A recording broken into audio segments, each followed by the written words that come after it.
France and Greece are introducing mandatory vaccinations for healthcare workers in a bid to tackle increasing coronavirus infection rates.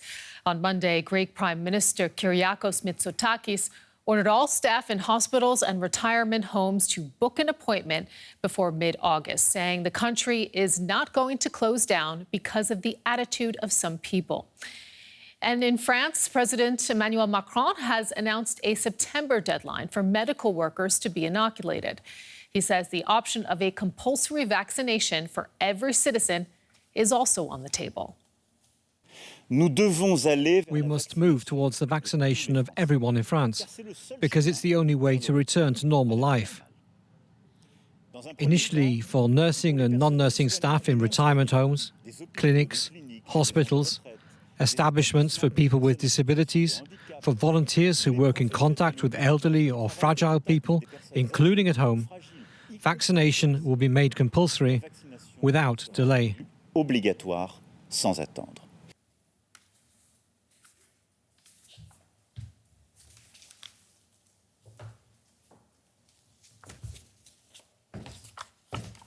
And for more now, I am joined by DW correspondent Lisa Lewis. Let's bring her in now from Paris. Lisa, tell us, what's the reaction among citizens?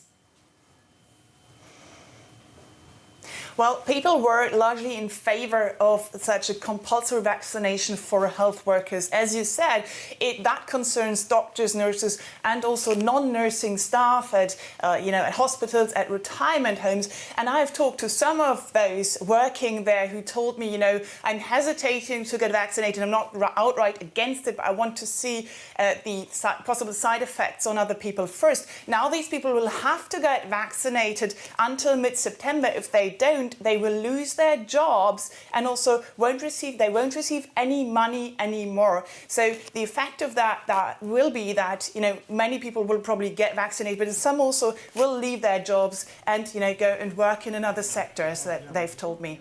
Quite dramatic. Tell us, the compulsory jab for healthcare workers, it's not the only measure that Macron announced. Absolutely. He also announced that all of us would need the so-called pass sanitaire.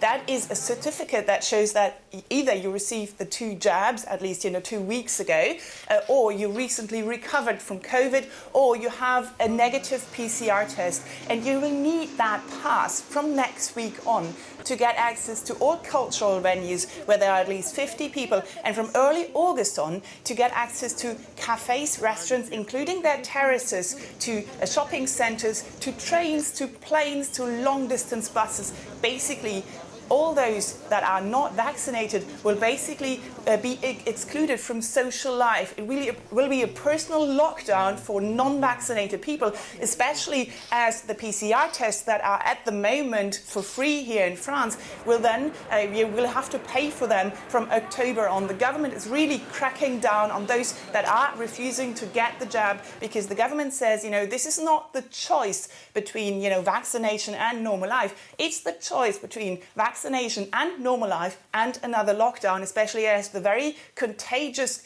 Delta variant here of COVID-19 is on the rise in France. Lisa Lewis with The View from France. Thank you so much, Lisa. And France has labeled neighboring Spain as a coronavirus red zone, as 2 regions there reintroduce measures to halt rising infection numbers.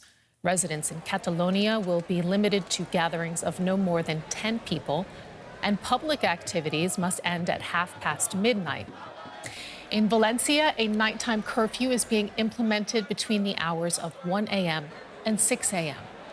Infections among unvaccinated young people are contributing to the surge. Let's bring in DW correspondent Jan-Philipp Schultz, who is standing by with The View from Seville in Spain. So tell us a little bit more about the skyrocketing infection rates there. Well, it's complicated, as always with a pandemic, but experts point out 2 main factors. First of all, Delta, of course. Contrary to many European countries, Spain decided to lift all restrictions on travelers from the UK in May, and experts agree this contributed to the rapid spread of the Delta variant here. The second reason is big parties. some weeks ago, the feeling was in Spain that the pandemic is basically over, and this went hand in hand with the spirit of the upcoming summer season. So a lot of young people went on with their traditional huge end of the school year parties, and they turned out into huge super spreading events. In one case on the island of Mallorca, 600 students got infected in one evening. We just heard, Jan-Philipp, that France and Greece, in response to rising case numbers there, that they are now making the jab mandatory for some groups. How about in Spain? Is something similar being considered? Well, some Spanish regions that have a lot of political autonomy talked about such ideas in the past, but there hasn't been a big discussion on the national political level yet. I think this has to do a lot with the fact that the general willingness to get vaccinated is very high here in Spain. Surveys show that it's among the highest in all of Europe. Almost half of the entire Spanish population is already fully vaccinated. And among the most vulnerable groups, including doctors and nurses, the rate is above 90% in many cases. I think this has a lot to do with the fact that, especially at the beginning of the pandemic, Spain was extremely affected by the virus. We saw pictures of overwhelmed hospitals, and this has had a long-lasting psychological effect on the Spaniards. Jan-Philipp Schultz bringing us up to date with The View from Seville. Thanks so much. Thank you.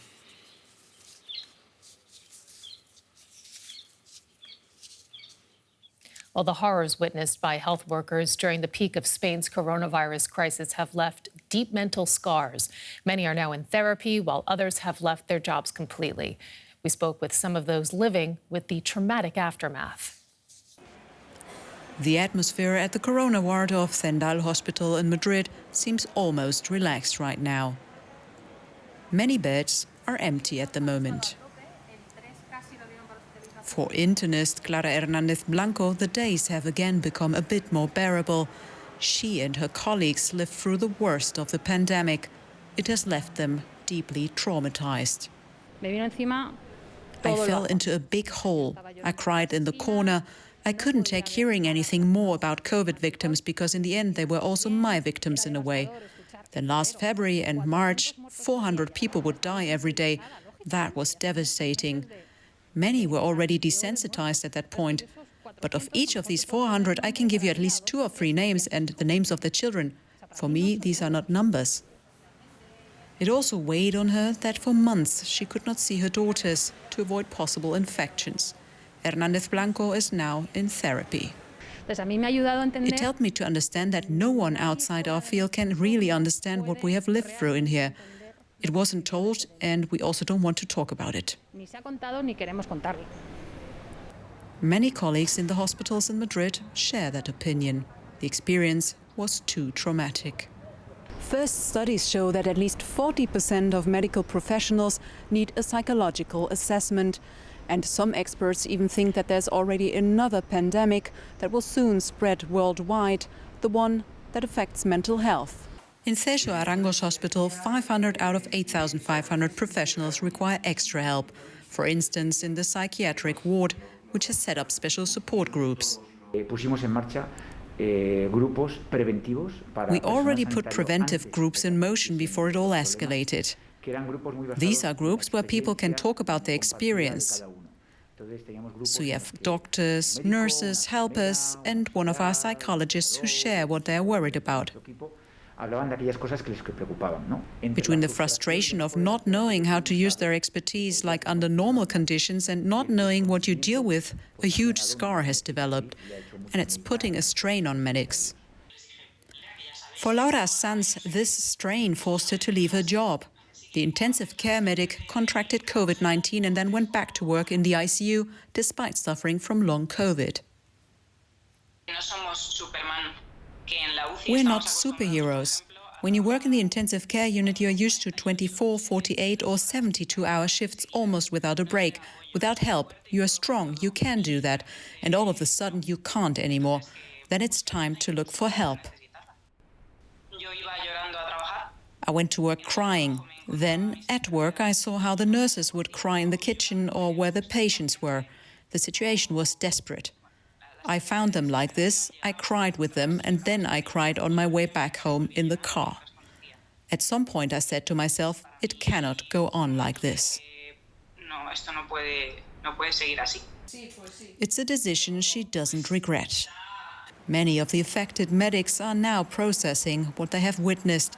They hope the long queues at Spain's vaccination centers will keep the beds at the ICU free, so they will really have time to heal.